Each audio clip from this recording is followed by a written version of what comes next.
Hey everybody, how y'all doing? Welcome to the podcast that was almost completely derailed by my crippling MMO addiction. I'm Michael. I'm joined by Alex as always. How's it going? And we're here with another episode of Falling Through Plot Holes, a podcast about video game plot lines and how they have a tendency to go off the rails. So yeah, this episode nearly almost wasn't finished in time. I wrote this more or less over the course of a Friday afternoon and Saturday morning because I decided that, oh boy, MMOs are a lot of fun. We should see what those are all about again. And boy, that is, as always, is a mistake. Yeah. But you know what's not a mistake, Alex? What's that? Starting World War III in order to, advance your company's interest and also hold an awesome fighting tournament. Okay, there's probably some debate to be had about that, but let's assume that's true. Yeah, let's assume that's completely and 100% true as I try to segue into the topic of today's episode, part 2 of our series on Tekken. Good old Tekken. When we last left off, we learned all about the Mishima Zaibatsu and their ongoings and family drama, to say the least. We learned about demons and the little devil, ancient Aztec gods, and how, more or less, if you're related to somebody in the Mishima family, you probably want to kill everybody in that family and take control of the Zaibatsu. Probably, yeah. It's funny, like, the Mishima's greatest enemies are pretty much just themselves and each other. Pretty much. And it's pretty much all bad things stem from them just wanting to kind of dick over either their son or father or grandson. Yeah. Sometimes all at once, in the case, as we're going to soon learn. But don't worry, they always have a good reason for it, as we're going to learn today. Turns out being a jerk to your son has a reason. Yeah. Okay. Throwing your son into a ravine? Don't worry. 100% of a reason. We did not, just back end retcon this into here. Oh, totally. No. Totally not. But yeah, today we're going to be going over Tekken 5, 6, and 7. And, ooh boy, does it really go places. Alex, if I remember correctly, when we last talked, you mentioned that your experience with Tekken has only been like later in the series of like Tekken 7 and whatnot. So you really haven't played like 5 and 6 too much, if I'm correct, right? Yeah, that's right. I might have like touched 5 in an arcade one time or something. Yeah, and that would make sense. It's kind of like how I touched Tekken Tag 2 once in an arcade, just like very briefly, but otherwise not really that familiar with the story or whatnot. Yeah. So I was honestly under the impression that they were going to be pretty straightforward stories when I kind of started doing the research for this series. And oh my God, was I wrong. Could not be more wrong when I booted up my computer, went to YouTube, and looked up the cutscenes for Tekken 6 and realized they were 2 hours long and they were not endings. Oh boy. And then I went, well, I might as well make myself a drink and get out a notepad and let's just get into this. But despite all of that, despite the fact that it really just escalates from here, the one thing I'm very impressed about is that Tekken somehow manages to stay relatively focused on the Mishimas at large. And it manages to have a relatively coherent story. And that is seemingly in spite of some of the things that are going to happen in this. Right. Like, this series tries its damnedest to be just absolutely all over the place. And it's honestly kind of impressive that they stay on track. Are you familiar with any of the plot lines from like 5 and 6? Okay, I'm familiar that 5, I believe, starts with an opening cutscene of Heihachi being gunned down by a SWAT force. Or the Tekken force, I suppose. Well, Heihachi does die, but not quite that way. In fact, we might as well go ahead and jump into Tekken 5 and just jump in there and let you know what exactly happens. So, in Tekken 5, when we last left off, we saw Heihachi and Kazuya being beaten to hell and back by Jin in his devil form. If you remember, Jin got captured by a Tekken force. Kazuya was escorted by Heihachi up to Hanmaru, which is this temple that's on the Mishima compound. And then they had a big old dumb fight, and then Jin turned into Devil Jin and beat them all up and flew away. So after Jin does all that, beats both of them up, knocks them out, Heihachi and Kazuya awaken and are just kind of like looking around like, boy, that was a thing. Do we fight now? I'm not really sure. But it turns out they don't really have time to figure that out because a bunch of Jack androids crash through the walls and ceiling. That's right. And they're totally intent on killing the both of them. So I do have to make a correction right here. Last episode, I had mentioned that Kazuya was betrayed by the G Corporation leadership in the previous game, Tekken 4. I was wrong. That happens right now. Okay, got it. The betrayal is now. The betrayal is now because it turns out the G Corporation has been building all these Jack 4 androids and are launching them literally via like helicopter cannon. That's right. Yep. And like rapid fire too, just launching them into Hanmaru and like breaking through the walls. And like what happens is a badass team fight happens where Kazuya and Heihachi are fighting with devastating effect. And it's like, Kazuya will like uppercut like one of the Jacks and Heihachi will just jump 20 feet in the air and kick it and blow it apart. And it's like the coolest looking thing in the world. Like, damn, this cutscene is so good. It's really good. I only vaguely remember it clearly, but like the reason I think I might have played this game once in an arcade is because I distinctly remember seeing this cutscene in an arcade. Mm-hmm.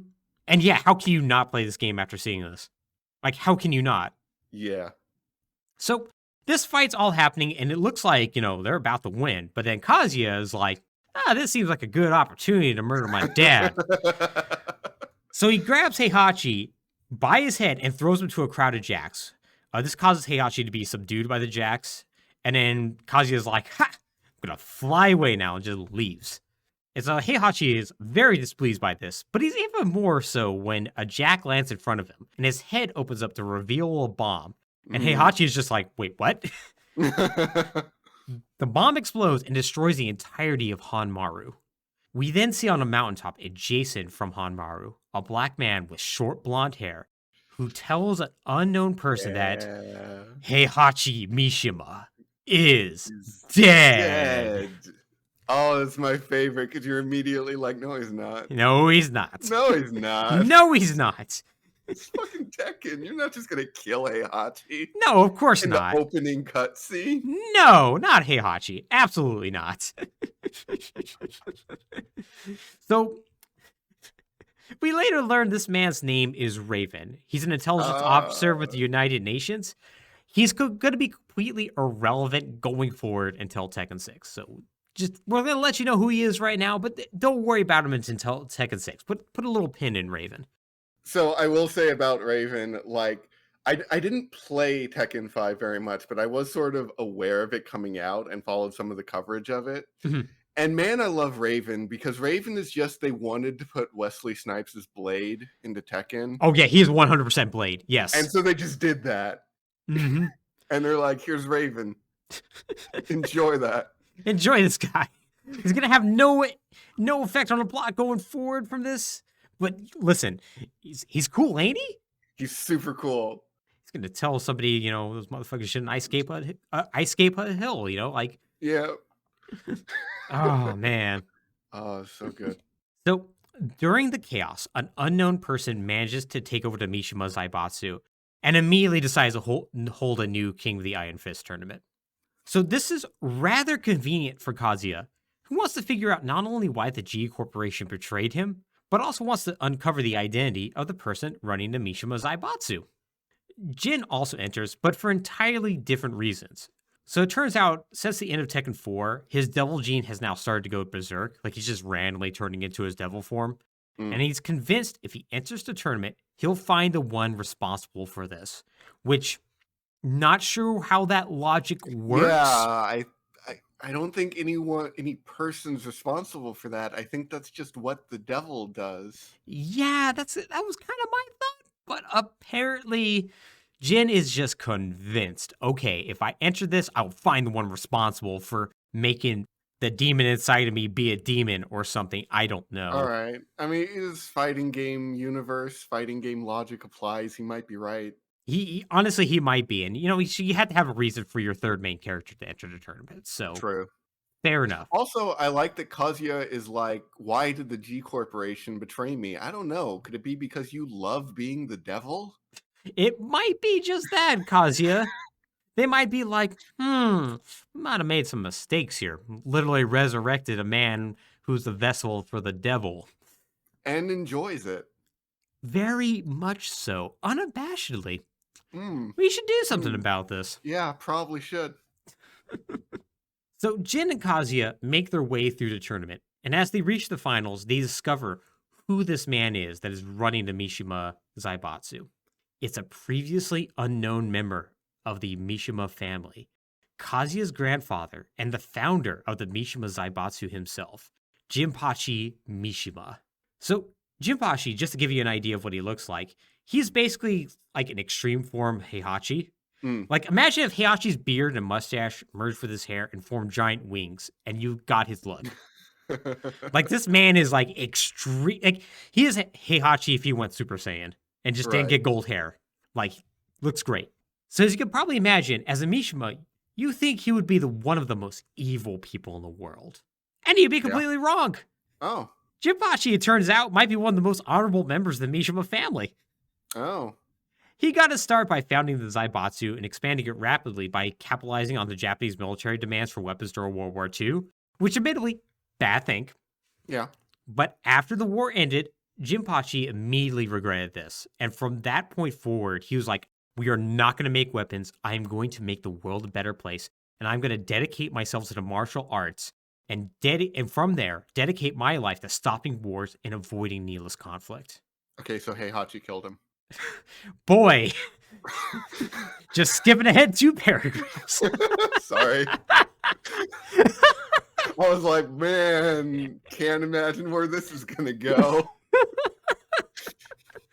I mean, it's the most obvious thing. Because that's why I wrote in the absolute next sentence. Unfortunately for his life, it took a turn for the worse when his son was born, Heihachi Mishima. So shortly before the events of Tekken 1, Heihachi thought this whole not building weapons to starting wars thing was totally lame. So he took over the Mishima Zaibatsu in a coup d'etat with other members of like the executive and whatnot.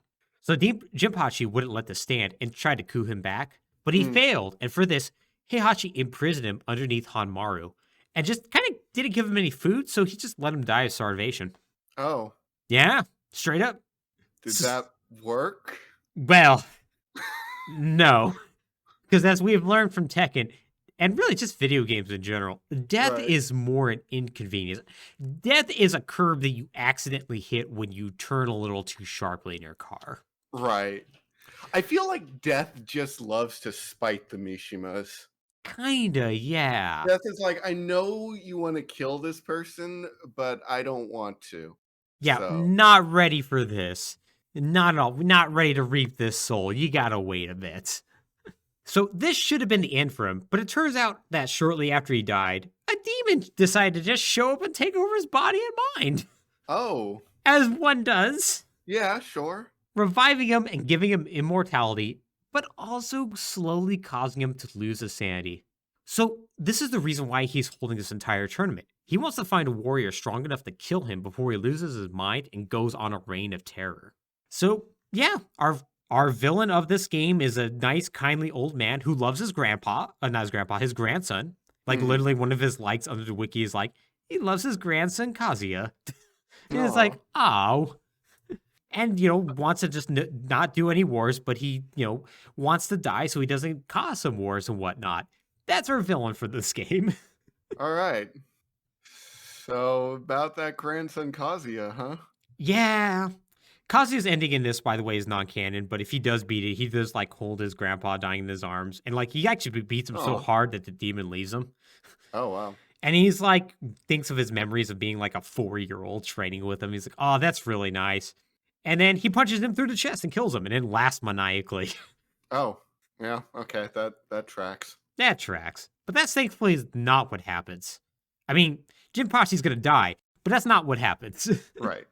So Kazuya and Jin both reach Jinpachi because they're both in the finals, and they both take the fight to him. It's a hard battle, one that Kazuya himself loses, but Jin is able to fight him to a draw. Unfortunately, though, it's too late for Jinpachi, and he morphs into a demonic entity that, the same one that possessed him so long ago. Like, Mhm. stomach grows teeth and whatnot, and he looks pretty messed up. Wow. So seeing this, Jin uses all the strength to defeat him, including going to the devil form, and this causes Jinpachi to die happily. And as he dies, his body dissipates into nothing but sand. Kazuya himself, since he's beaten, just runs away. And we Mhm. later see Jin walking through the Mishima Zaibatsu before coming upon their throne room. Because of course Heihachi had a throne room. Right. He sits upon the throne and takes over as the leader of the Mishima Zaibatsu. So hey, look at that. That's Tekken 5. All right. The one good Mishima, well, I guess technically the other good Mishima, Right. is now in charge of the Zaibatsu that was only been run by essentially evil people for the past 40 years. Everything's going to be good, right? Yeah, and Jin is going to have Kazuya tracked down and imprisoned Mm-hmm. and recover Heihachi's body to confirm that he is dead Mm-hmm. and make sure that the darkness of the uh Mishimas is completely contained. Absolutely. And he's going to do that by starting World War III.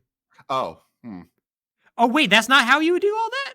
I don't know why the CIA doesn't just kill them all. Yeah, right?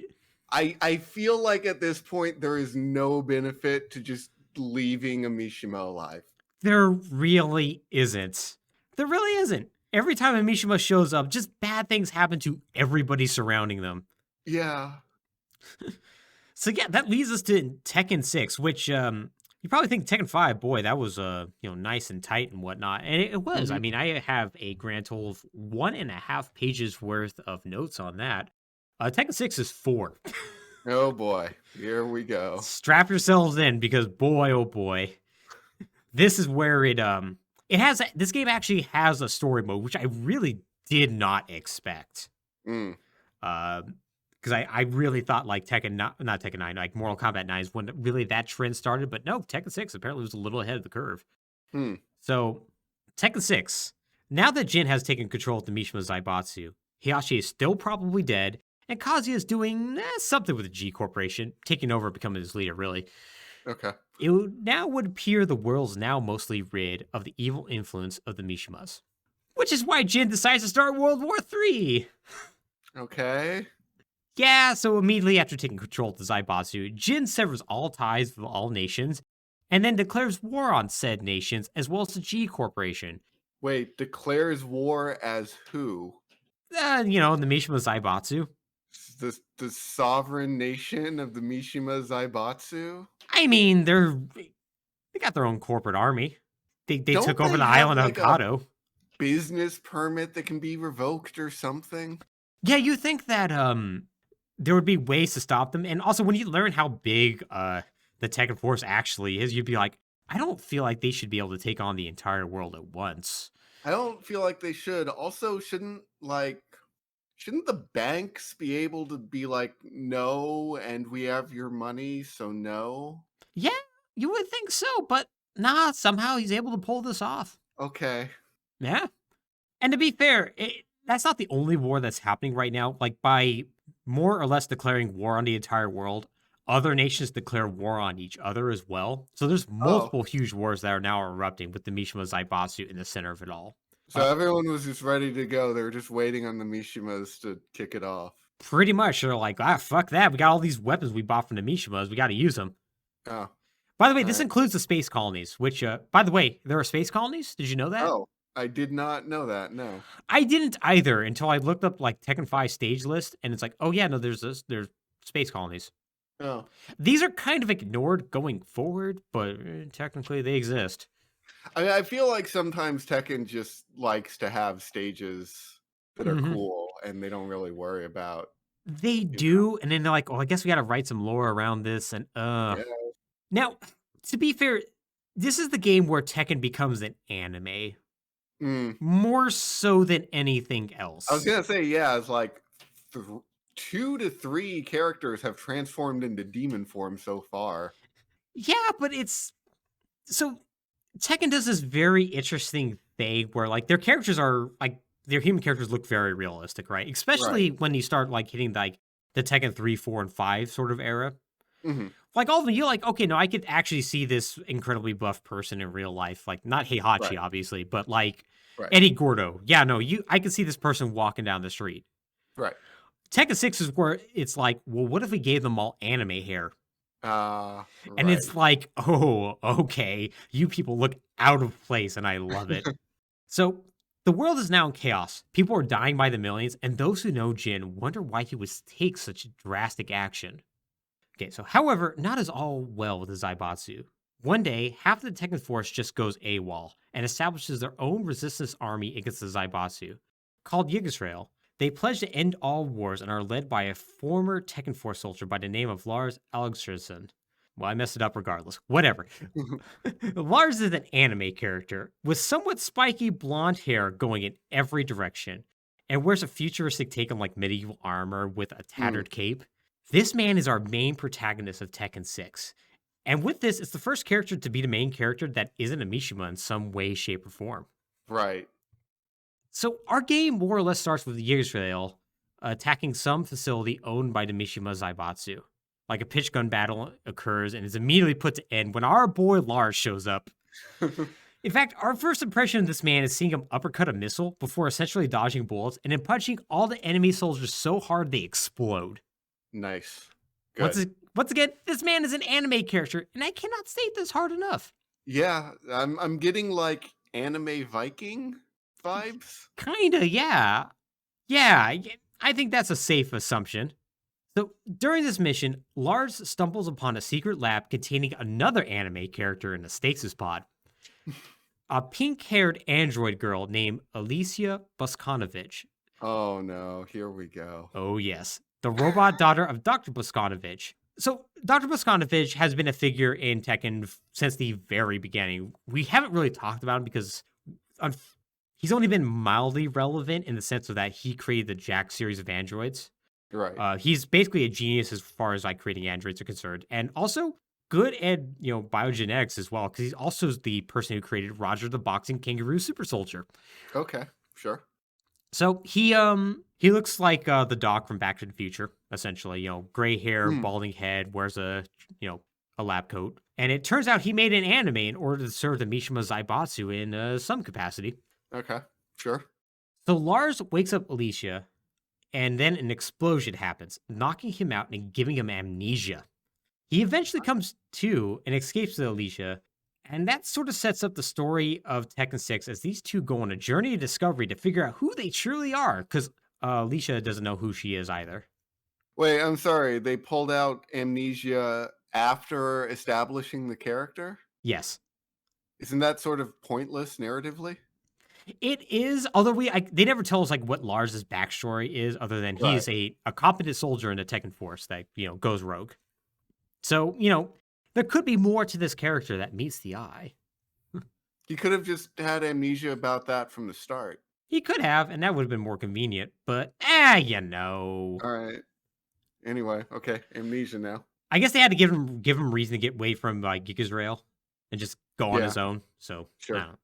So all the while, they're being hunted by Jin, who's learned of Lisa's escape, and he sends Nina Williams, the femme fatale Hmm. spy, and another character, Eddie Gordo, a character so unimportant that they literally made another character, Christy, to replace him and made him an alternate skin of her.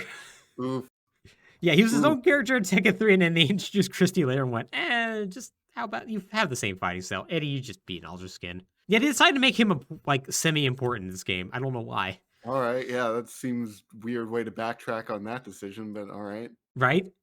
So they're tasked with tracking down Lars and to get Elisa back. So as they journey, go ahead. Why? Wait. Okay. No, let's continue. I'm sure it will become clear why. Oh yes, it somewhat will.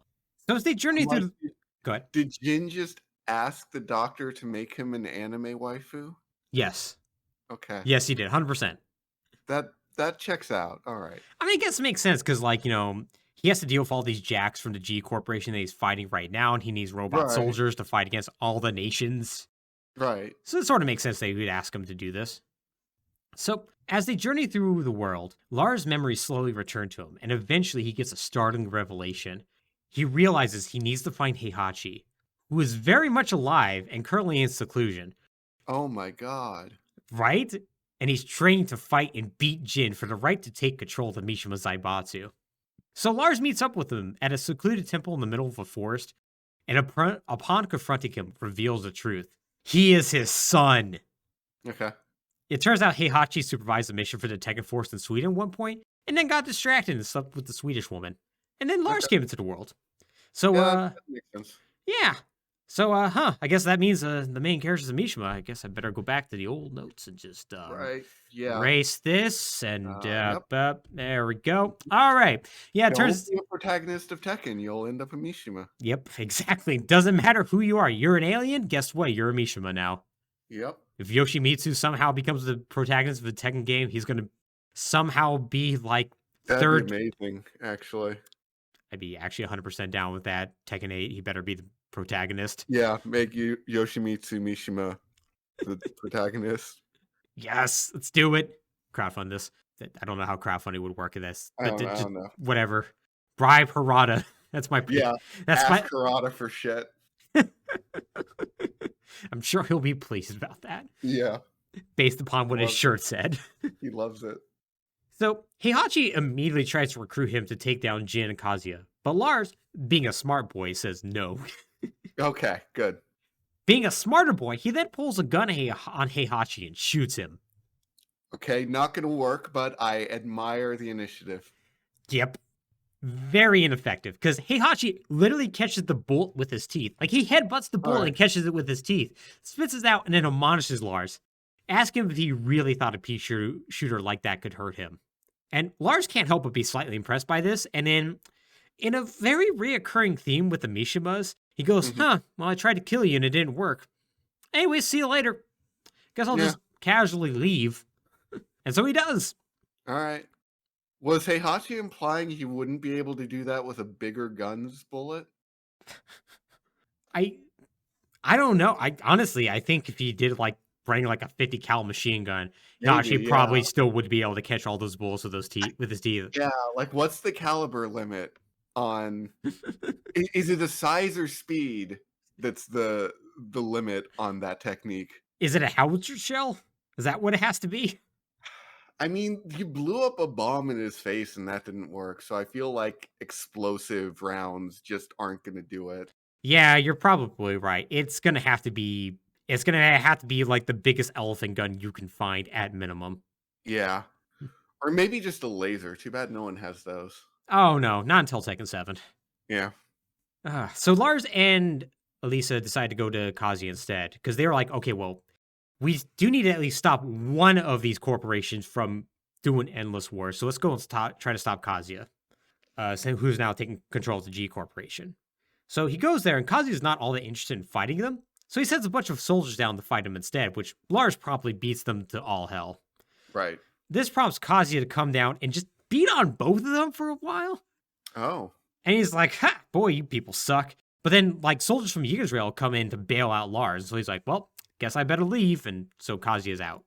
And so Lars and Lisa also take this opportunity to escape as well. And they're like, okay, well, if this isn't going to work, then we need to take out Jin.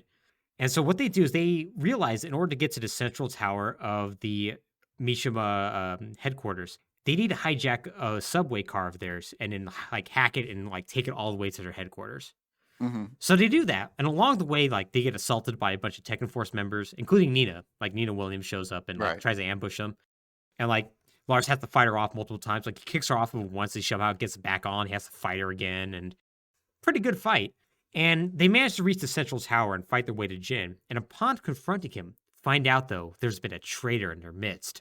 Well, sort of, anyways. So Jin turns out is happy to have Elisa back. And he uses the passcode to reboot her memory banks, revealing that her purpose was to protect Jin at all cost. Okay, so yeah, literally just had an anime waifu made for himself. Yep. And in truth, he didn't really want her back right away because she was sending information back on Lars this entire time. So he knows that Lars is his weird uncle at this point. Sure. Real JoJo's Bizarre Adventure sort of situation here. Yep.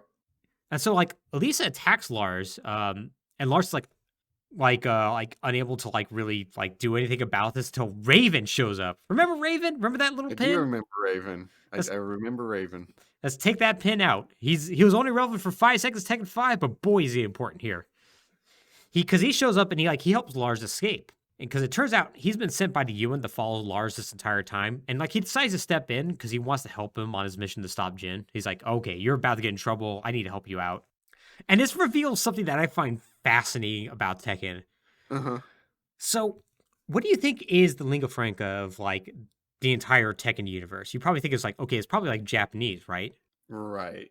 No, it's all languages. Yes, right. No, it's every character speaks the language of the country that they're from, and they all just understand each other. They do. So like, Yes. it's great. So like, Lars is speaking in Japanese to Raven, Raven speaking back to him in English, and they completely understand each other. Oh, it's so good. It's my favorite. Oh god, like next game, like somebody's gonna speak Italian to Heihachi, he's gonna perfectly understand it. Just completely babblefish it. It's so good. Oh, it's so good. It's so good.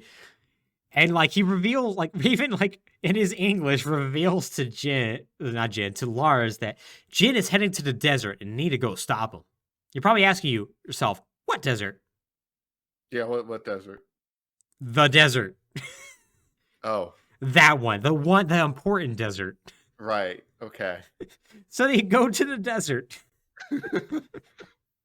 And they find that there's an abandoned temple there, and they go in there and they find Kazuya's already there.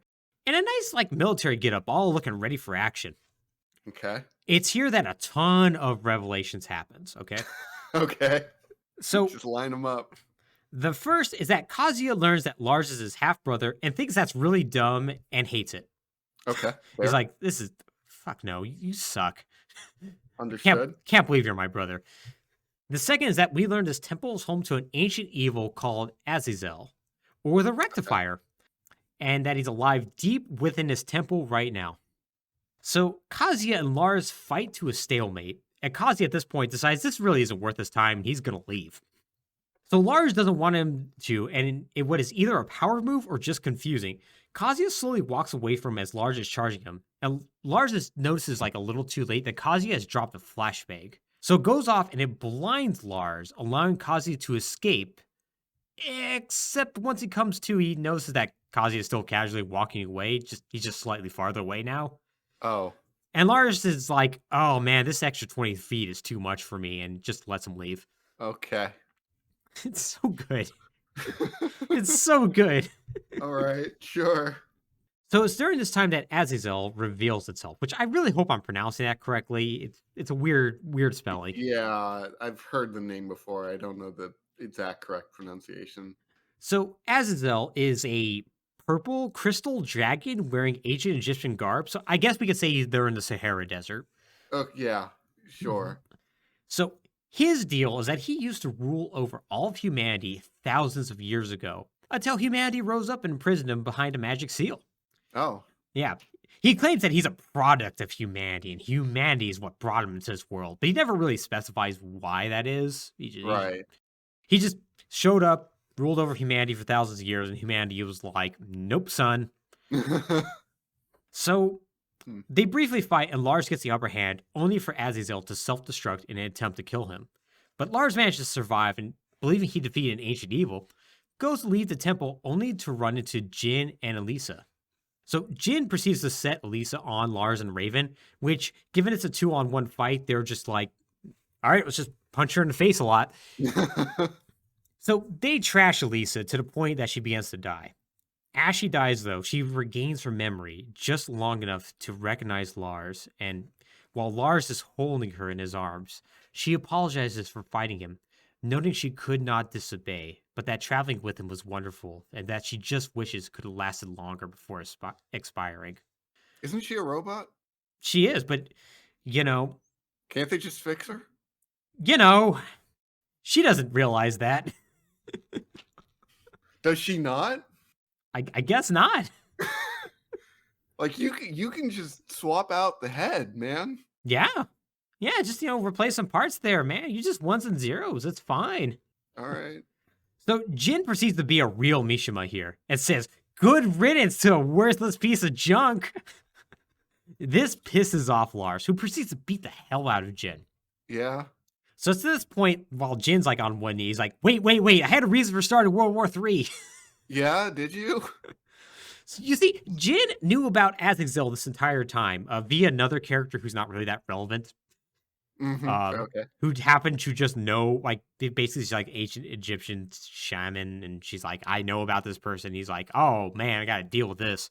Right. So Azazel shares a connection with the devil gene, and in an attempt to purge the world of the devil gene and the evil it possesses, he needed to rid the world of Azazel. This in turn would purge him of the devil gene and prevent the world from being consumed in darkness. The problem is that Azazel was asleep, and the only way to awaken him was to fill the world with negative emotions. Why didn't you just kill him in his sleep? Well, you know, it's more metaphorical awaken, I guess. Like, Is it? well, you need a physical body. Maybe he's like sleeping in spirit form. It's kind of confusing. And honestly, I don't think the best way was to start a war in the first place. But Also, yes. just wait a couple years, social media would exist. Yeah. Oof. The real World War III. He also claims that Azazel's awakening was unavoidable regardless, because of his clashes between himself and Kazuya had already awoken him in spirit. Okay, so just keep clashing with Kazuya Yeah, right? and then go beat his ass. I mean, Lars has already beat his ass one time. Mm-hmm. Like, if Lars, Alicia, and Jin had all gone, they would have just taken turns on him until he wanted to die. Exactly. Like, this dude doesn't sound that impressive. No, he really doesn't. He doesn't at all. There's a reason why nobody really remembers Azazel, as far as I'm concerned. Yeah. He's never exactly talked about in the grand lore of Tekken, unlike Ogre. Yeah. And yeah, this is probably like the one part where like the writing in Tekken kind of like takes a nosedive, where it's like, oh, you needed to justify why good boy Jin did the evil, Right. and this was kind of the best you could do, wasn't it? He has the devil gene. Like, Yeah, you could have just done that. But I guess they also wanted to be like, give him an out, so he's like, no, he's actually still good. He did it for good reasons. right, but that he's more still good if he was possessed by the devil. Mm-hmm. Yeah. Like, that's actually beyond his control. Yeah, exactly, right? But nope. All right. Would you believe that Jin also insulting Elisa was also like a part of his grand plan? Sure. Yeah, because he won one final clash between him and Lars that would ultimately destroy the evil with him as well. Okay. Yeah. Again, I feel like he could have just invited Kazuya to this, and that would have done the same thing. Yeah, I don't know. Maybe he felt like he needed somebody who was more pure of heart or something. I don't know. Also, is his plan to tire out himself and Lars in the awakening of Azazel? I guess? So just like tire both of you out and then wake up the demon lord you have to beat up. Yeah, Jin doesn't really come off as very smart during this entire time. He sure doesn't. Oh boy. Yeah, poor Jin. I feel like a little character assassination is happening here. A little bit. Did he even bring Nina? She is there, yes. Okay. Yeah, she's hanging out. Don't know about Eddie's whereabouts, but he's probably hanging out too. Yeah, he's fine. Yeah, no one cares about Eddie. Poor Eddie. So Azazel then bursts through the ground, and he's like, I'm here to kill all of you, and now I'm about to go berserk. And he immediately attacks Jin, who powers up into his devil form and is like just seemingly immune to his attacks. Oh. And then Azazel's like, no, you shouldn't do this. The world, it's not fit for humans. And then Jin's like, whatever, and just punches Azazel through his chest. And they fall into the pit that Azazel created. A giant beam of light erupts, and both of them are gone. So they're both seemingly dead. Nina then shows up to like escort Lars and Raven away. Just like not captured, just like, let's get out of here. And while she notes that what Jin did was questionable, she cannot be the judge of whether Jin's actions were right or wrong, which If you can. I think you can, actually. I think starting World War III is pretty wrong, personally. You really can. Also, he just took care of this by himself. Yeah, he also did that. He just Like, showed at up. any point that Azazel decided to wake up, he could have just flown to Egypt or whatever, Put down his to the newspaper desert, and just beat him in the chest. Mm-hmm. Mm-hmm. Exactly. Yeah, it's just it's not good overall. But Nina does do one nice thing. She does allow Lars and Raven to take Elisa's body to Li Chaolin, who, if you don't remember who Li is Heihachi's one of Heihachi's adopted Chinese orphans, Right. who now is running his own company called Violet, who's an Okay. Android company, and who Oh. he immediately promises to repair her as soon as possible. And Tekken 6 ends with the UN finding Jin's body halfway buried in the ground, and we see he still has his tattoos, indicating that he still has the devil within him. Right. And so that's Tekken 6. All right, that happened, I guess. Mm-hmm. Yeah, I'm kind of reminded why people don't really talk about Tekken 6 a whole lot. Right. It might be partially because of like the story's pretty good up until you get to the end. You're like, Right. could have had some better reasoning here. But now we're going to be leading into the most recent Tekken entry and probably toe to toe with Tekken 3 for maybe the most beloved of the Tekken series. Tekken 7. A hell of a game. Yes. But before we get into Tekken 7, we actually have to talk about an entirely different game, Alex. What game is that? Oh, a very divisive game. So let's start by mentioning that the director of most of the Tekken series, including Tekken 7, is Katsuhiro Harada. I wish I really had time to talk about him more in depth because he's a fascinating person. But in short, he's a very outgoing and public-facing person in Namco. Originally started as a promoter for their arcade games, and then did so well that they just put him on promotion for Tekken, essentially.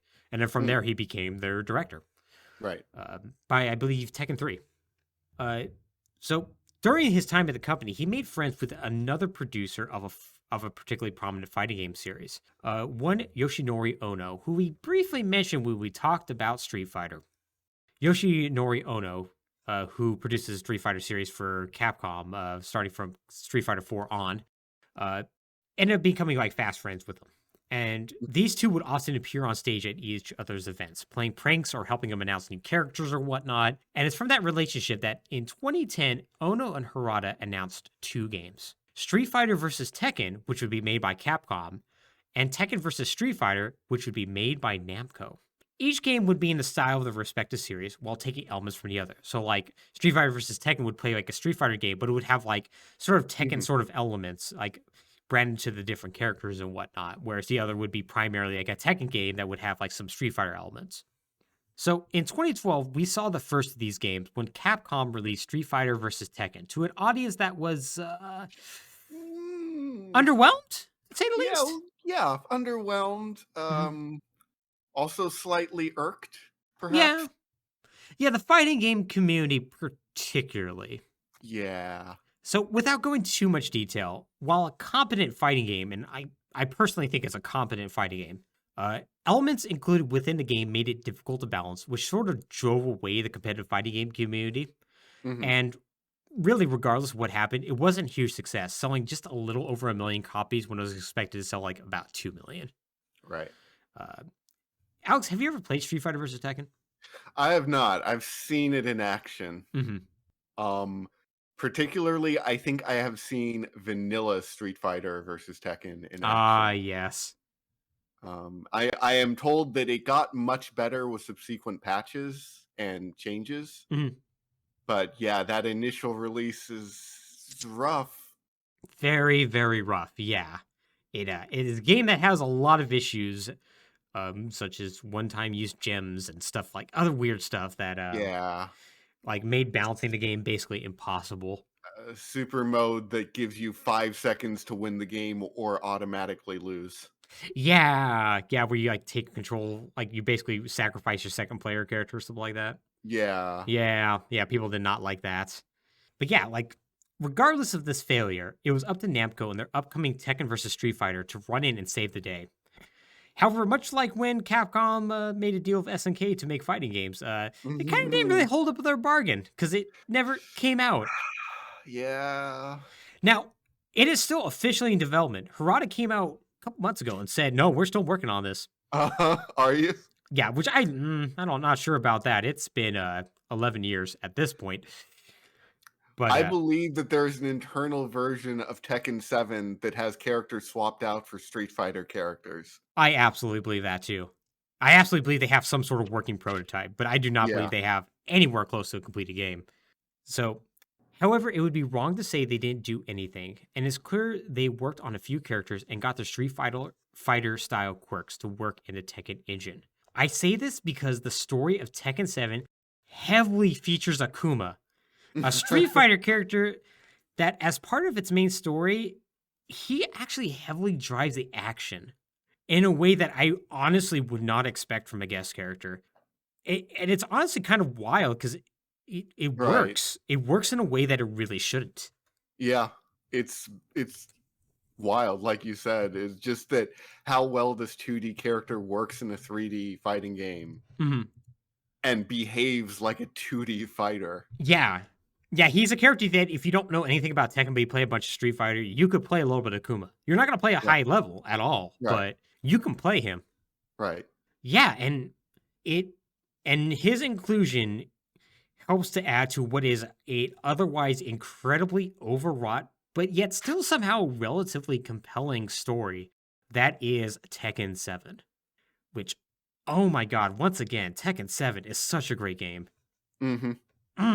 And still being supported to this day. They literally Yeah. came out The with, support for it's incredible. came out with another DLC character just earlier this year. So, are you familiar too much with the story of Tekken 7? Not really. Oh, you're gonna love this then. It is all over the place. Oh boy. So, after the events of Tekken 6, Jin has disappeared. We know he's still alive, but he's just gone. But because of this, the war between the Mishima Zaibatsu and G Corporation continues, and like all the other nations are involved as well. Mm-hmm. So this game has a very interesting framing device where an investigative journalist, who I'm going to just take a look to make sure he doesn't, doesn't have a name at all, but Okay. he's just an investigative journalist who, during the war, he lost his wife and son after his hometown was attacked. He starts this out by narrating the story of the Mishimas, and a lot of the story, if not the vast majority of it, is told from his perspective. And he starts it off by telling us about 40 years ago. And this is where immediately you realize this game's going to get good. Because it starts off with you taking control of a 5-year-old Kazuya Mishima, fighting his dad on top of that mountain. And Oh boy. boy, you get your ass beat. So, Kazuya is violently kicked and beat up, and as Heihachi lifts him up to throw him off the side of the ravine, he just enraged and screams at him that Heihachi killed his mother. Heihachi just looks at him with sadness and just throws him off the cliff. This warps now to present day, and we actually learn how the Mishima Zaibatsu does turnover as far as like leadership is concerned. Because you're probably wondering, it's like, well, how is it that every time a new Mishima like wins a tournament and takes over, how do they somehow end up in control of everything? Well, Heihachi gives us a window into that. He just returns to the Mishima Zaibatsu building and then beats up everybody.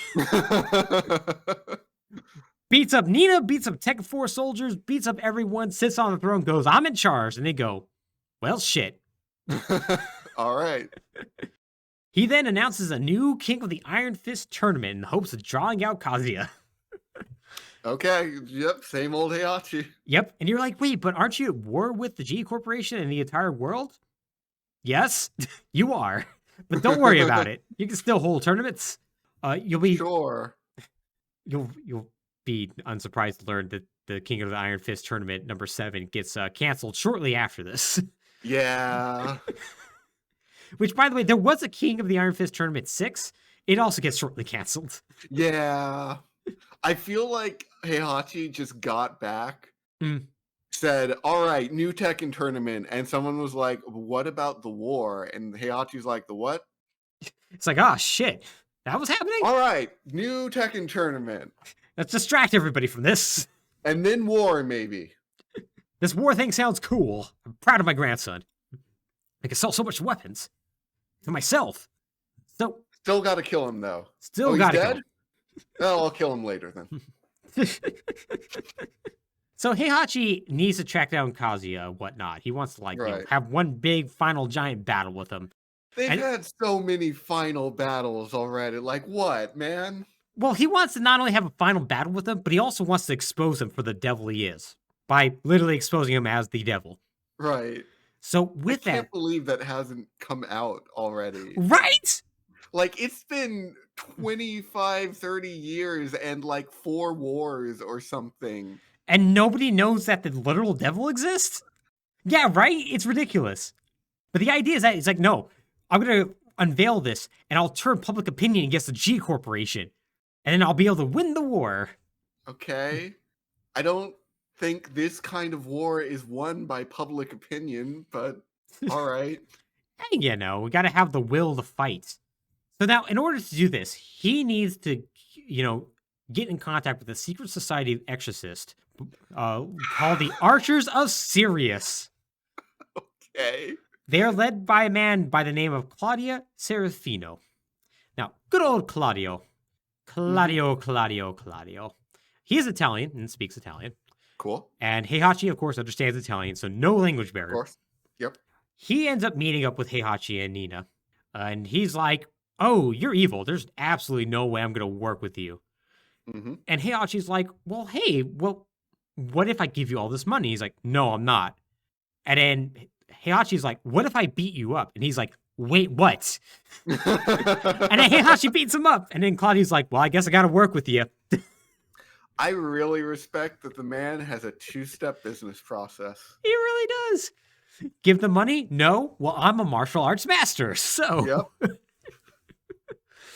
I can One of those 2 things will probably work. They solve 95% of all of my problems, and the other 5% are demon related. Yep. Which step 2 sometimes also solves those problems. Sometimes. Not always, but Not sometimes. Always. So, during all this, the journalist is like, digging up information on the Mishimas, because, he blames the Mishimas for his family being dead, particularly Jin. Right. Like, he's like, Jin killed... that's fair. Yeah, it's, I'm saying 100%. And, like, as he researches it, though, he learns a little bit more about, like, Jinpachi Mishima, and he learns about Heihachi's history, and he also learns about Heihachi's wife, Kazumi Mishima, also known as Kazumi Hachio. And he learns that she died the same year that Kazuya was thrown off a cliff, and he wonders if there's a connection between the two. And so with that, he goes to seek out, other members of the Mishima family from there. Speaking of other members of the Mishima family, Jin is still captured by the United Nations and still on a helicopter being flown away, because this game takes place pretty shortly after Tekken 6. Okay. During this time, though, he turns into his devil form. Like, he wakes up, turns his devil form, and escapes his captors. And he just wanders into town and desert to hide out. And, like, the UN's looking for him, but Lars shows up, and he's like, hey, how's it going? Want to escape? And Jin's like, I don't really trust you, but I got no choice, so... What do you mean you don't trust him? Lars is like the only person left alive at this point who's never pulled anything. Yeah, but he's also pretty aware that Lars kind of hates him. Yeah, fair. The whole war thing. But Lars takes Jin to Violet Systems, Li Chaolin's company, to help him recuperate, just kind of hide out. And we also learned this is where Elise is being fixed up, which eventually she will be. She's not really that relevant in this game, but she does get eventually fixed up. So the journalist also happens to show up because he met up with Lars and is hanging out with Lee and all that. And like he sees Jin as well, and he approaches to kill Jin. And Lars is like, hey, nah, don't do that, buddy. Because listen, I want to do that too, but I've seen how these Tekken games go. Yeah. Jin's the only one who's going to kill Kazuya and Heihachi. Yeah. Also, you're just going to wake up the devil. Yeah, let's not wake up the devil right now. Let's have the devil on our side, or half the devil, or however this works now. Right. So, this is kind of where we stand right now. We don't really know what Kazuya is up to, but we know that Heihachi is consolidating his power to go after him. We know that Jin and Lars are plotting their plan to get back at both Heihachi and Kazuya and end the war. Wonder how Heihachi's kind of doing, though. Mm-hmm. So he's hanging out in the Mishima dojo by himself when suddenly the doors burst open and in strides Akuma. Looking the most Akuma an Akuma can look. Good. And Heihachi is like, hey, what you doing here? And Akuma's like, I'm here to kill you, stand and fight. And, all right. And Heihachi's like, hell yeah, respect. Let's do this. Like, he straight up's like, to the point, I respect that. Yep, you know what? All this is on brand so far for everyone. Yep. And they get ready to fight, only for a bunch of Jack 6 robots to break in. And so Heihachi and Akuma then decided, like, well, let's just beat the hell out of these. Yep. And in kind of like, basically a send-up to Tekken 5's opening, they straight up just wreck all of them. And it's a hell of a cool fight.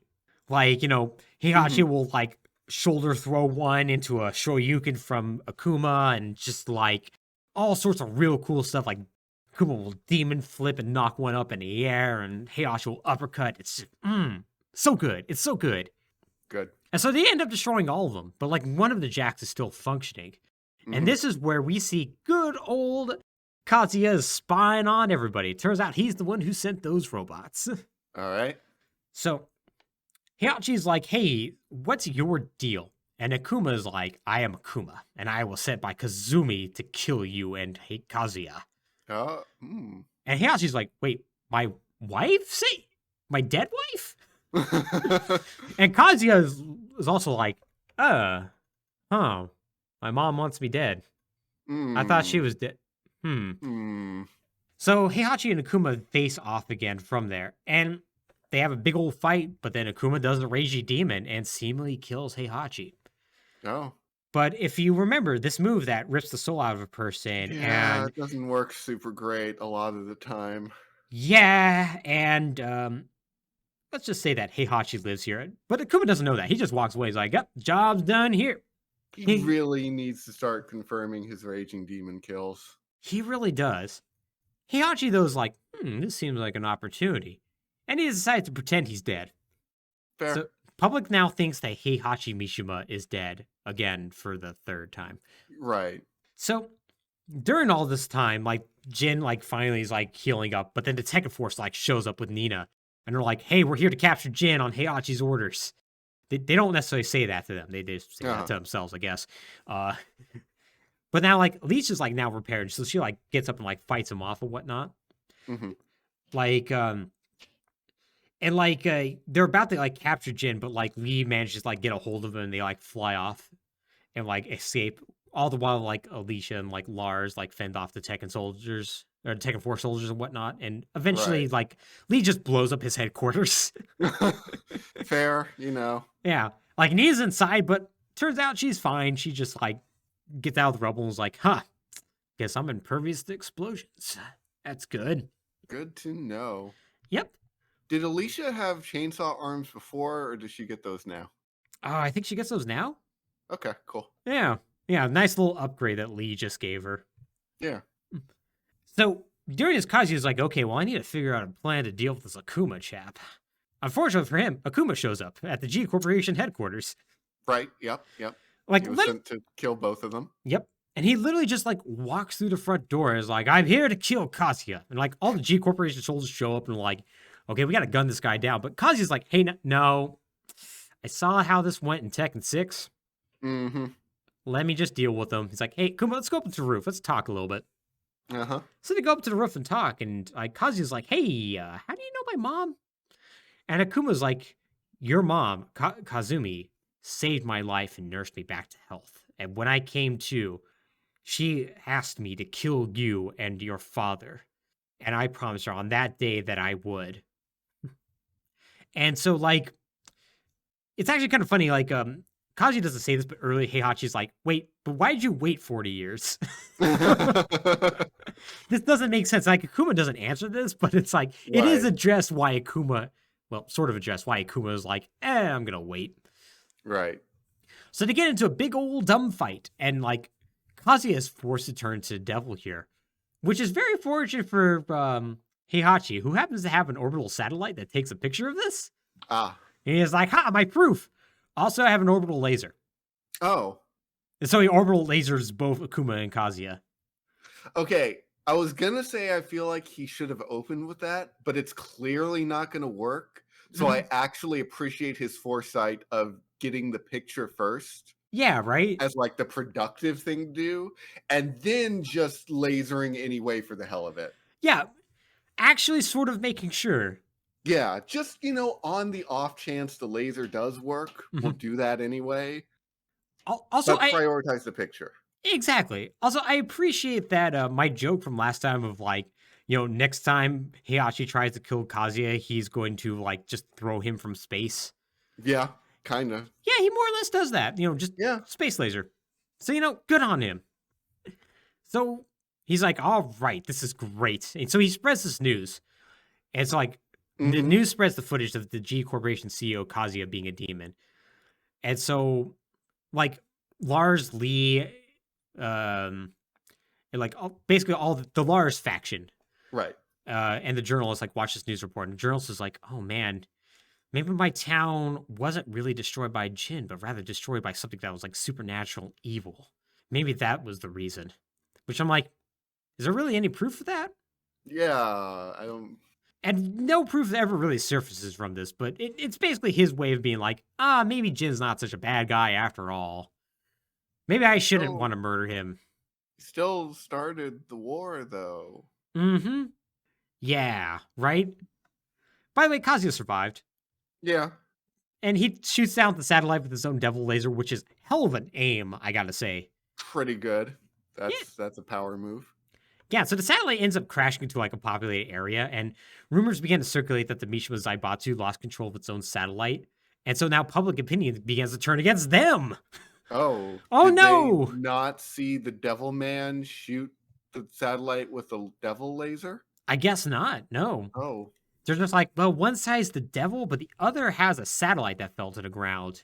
Right. Guess Heihachi's the bad guy here. So Heihachi needs to do some damage control. And so he learns Does he? Is there any point to the PR at this point? World War III is still happening. For Heihachi, it's all about the PR. Just go get on your submarine, man. Well, he can have this interview on his submarine. Nice cozy place.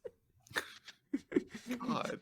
So Heihachi gets in contact with the journalist. It's like, hey, you want an expose? You want to have a one-on-one interview? And he's like, what? Sure. So Heihachi tells him about his family history. And he describes how he and Kazumi first met. So they first met as part of their father's dojo, both learning the martial arts. They became rivals and later lovers. And they both fell so deeply in love. Heihachi loves this woman so much. Even like in Hanmaru, like carved a love message to her into the floorboards, which you can actually see in Super Smash Brothers. Oh. Yeah. And one day, though, she ended up getting sick after giving birth to their son, Kazuya. Got a fever and became violent and like attacked him. And like, Heihachi's like, oh man, that fever, boy, made you violent. Well, I'm going to nurse you back to health. And but what happens after that, though, is that Kazumi changes, and she confronts Heihachi while he's training and told him that one day she saw a vision that he would inflict war and chaos upon the world. Which, half true. Yeah. I think the chaos part, definitely. Yeah, definitely. The war part, you really can't put on him. I mean, continuing the war, yes. Continuing the war, yes. Not starting it, though. So Heihachi's like, hey, what's up with that? And then she attacks him. And during this fight becomes a devil because she is the progenitor of the devil gene. And so Heihachi's like, whoa, what the heck is up with this? And beats her up. Mm-hmm. And so we get some conflicting information about what her true motivations are. Is it like the devil that's controlling her to do this? Right. Is it visions that she saw? Or is it that her family had her meet up with Heihachi and instructed her to kill him? Because we also learned that Kazumi's family had it in for the Mishimas. I wanted them dead. Mm. And it's never really explained which one of these is true. But what is true is that Heihachi, as you could probably imagine, in his 20s, is a badass fighter Right. and beats her up. And so he's like, hey, I'm just gonna walk away. We're gonna get you some help. But she gets up and attacks him again. And Heihachi like has to grab her by the throat, and he's like, you're not the woman I loved. Crushes her larynx and kills her. Mm. Heihachi then tells the journalist that he suspected that Kazuya may have had the same demonic power, and in order to find out, he decided to throw him off a cliff to see what would happen. If he survived, he knew he had supernatural power like Kazumi, and he may have to do something about that. And then he proceeded to do nothing for 20 years. Yeah, it feels a little like hasty retcon, really. Yeah, it's not the best explanation for being like, well, we need to have a reason for Heihachi to throw a 5-year-old off a cliff besides he's a dick. Do you, though? You really don't, because honestly, Heihachi being a dick is part of his character. Yeah, it's been working for 6 games. I don't know if you need to... Yeah, I don't really know either. I don't really like this change too much, but, Yeah. you know, everything involving his wife and whatnot, I'm pretty cool with. Yeah. Getting to like, That's fine. yeah, getting to was like, okay, we need to explain why the 5-year-old fell. It's like, no, you don't. Yeah, not really, no. So Heihachi then says the destruction his family has caused is all his fault, and he regrets not killing Kazuya when he had the chance, which, yeah, no, 100%. Yeah, you thought he was going to be the devil. You should have, yeah, dealt with that. Yeah. And like, as much as I don't want to give Heihachi credit for anything, he was technically right about Kazuya being the devil. Yeah. So the journalist then asks what this war means to Heihachi, but then Heihachi doesn't answer him, just walks off. And then the second 4 soldiers knock him out. Oh, all right. Yeah, but good news for him. He just tells Lars where he is, and like Lars comes and picks him up. And they arrive at another facility that Violet Systems owns like a few hours later. And they're like, okay, yeah, well, that's weird anyways. Yeah. What are they trying to accomplish right now again? Boy, that's a real good question because honestly, this entire game is Lars and Jin doing shit all. Yeah. I feel like Akuma's the only one who has a thing they're trying to do right now. Yeah, pretty much. Like it's really odd for as proactive and central Jin is in the entire rest of the series, or at least the entire rest of the series he's actually in. Right. They really don't do nothing but run from the UN and or run from Kazuya. Right. And honestly, their passiveness continues here because they see on a video display that's being aired by one of Lee's spy satellites, it shows a volcano, and they sees Kazuya and Heihachi there, ready to fight each other. So it turns out they're about to have their final fight. Okay. Again, I feel like they could have just done this at any time. They really could have, but they're gonna do it now. So they end up having a big old double old fight, and Heihachi initially has like the upper hand, but like Kazuya like turns into his devil form, and like he taps into a level of his devil form that's even stronger than his original forms were, and like he's able to shoot multiple lasers and like do all sorts of crazy stuff. But even that is not enough. Heihachi still beats him to hell and back to the point he turns back to his human form. Damn. Yeah. But even then, Heihachi is now absolutely exhausted. And they begin punching each other until they don't have any energy left to avoid each other's hits. They're just slugging it out like 2 old men, just ugh. It's good. But then eventually, Kazuya punches Heihachi in the chest in such a way, in such a force, that like he causes him to kind of like back up a little bit. And then Kazuya sees Heihachi briefly with his black hair, remembers how he was beaten as a child, and then with rage, hits him with a punch so strong that it stops his heart. And with that, Heihachi falls to the ground, dead. Huh. Kazuya then picks up Heihachi's lifeless body and, just like in Tekken 2, throws him into the volcanic lava. He echoes his father's mantra, a fight is about who is left standing, nothing else. As he watches Heihachi fall, though, Akuma then shows up, still alive. Kazuya like avoids a Hadouken from him and morphs in his devil form to fight him. And the volcano begins to erupt as Kazuya and Akuma begin the fight, and their final outcome is unknown. So later, we see Lars, Lisa, and Lee on a rooftop, and they look over a city that's in ruins. Despite all that has happened, despite Heihachi's death, despite Kazuya being missing right now, the war doesn't seem to be ending. Jin joins him on the roof, and Lars informs him that he wants him to stop the war he started. And he tells Jin that he's their final hope to eliminate Kazuya, who must be alive, and he must do this to atone for what he has done to this world. Jin says that yes, he agrees. He has to do that because the same blood that runs through his veins is his father's, and it's up to him to save the world and end this war once and for all. And that is the main story of Tekken 7. Uh-huh.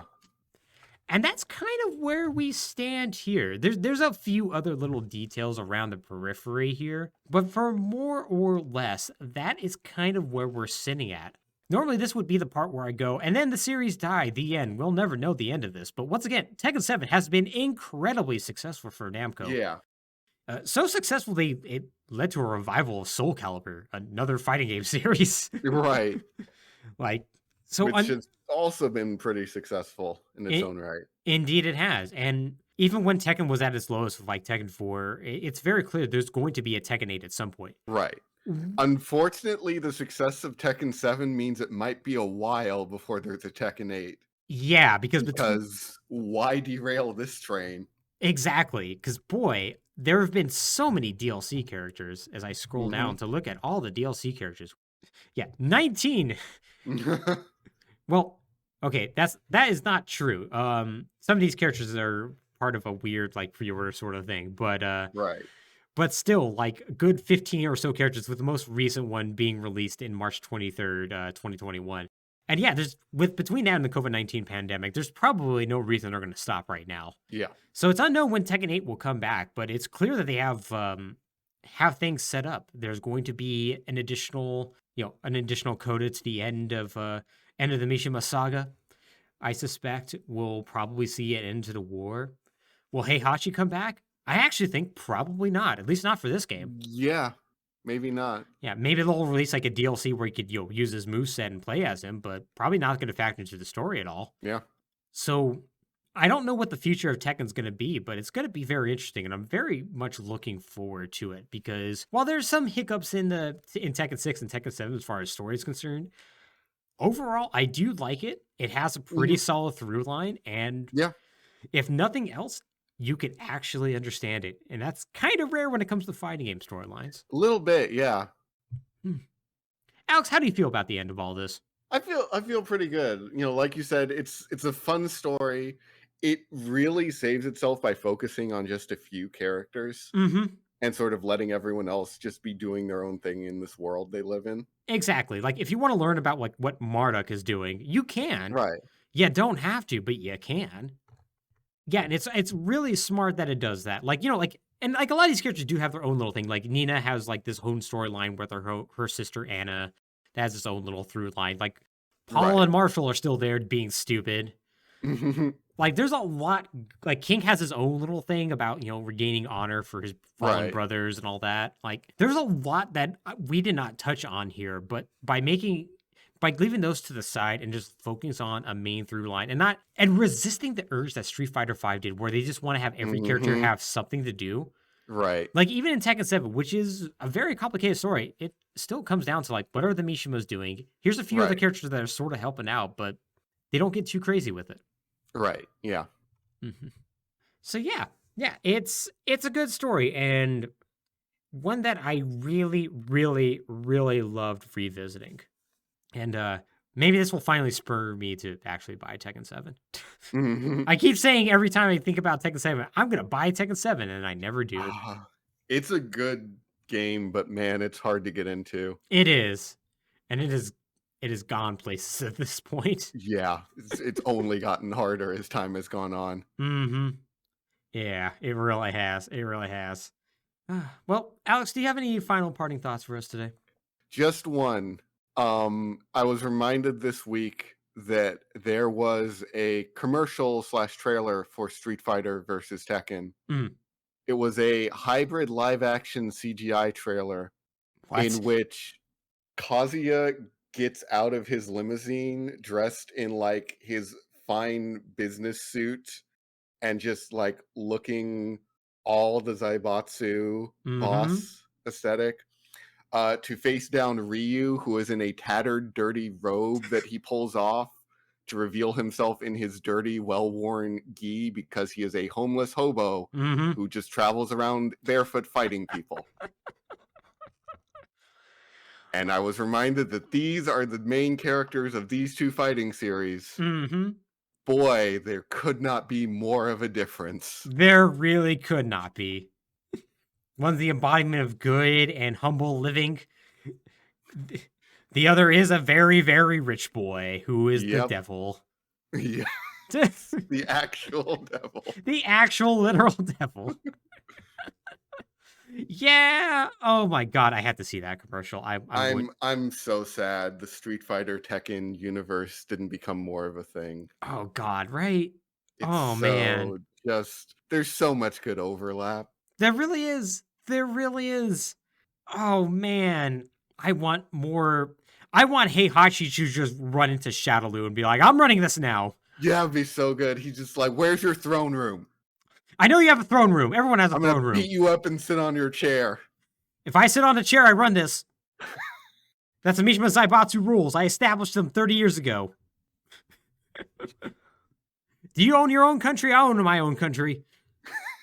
And Balrog's just like, I like this guy. Yeah, Balrog would totally be in Heihachi. Absolutely. 100%. No, if Heihachi beat up Bison, Balrog would just switch sides like a coin. Mm, He'd just be like, all right, yep. that's that. Yep. That's asked and answered. Yeah. Yes, sir. Yep. Do I have to take off my boxing gloves? No. Fantastic. I have a sparring partner now. He's a kangaroo. All right, that's weird. I'm sure I can adjust. Yeah. Fine. Whatever. Seen weirder shit around here.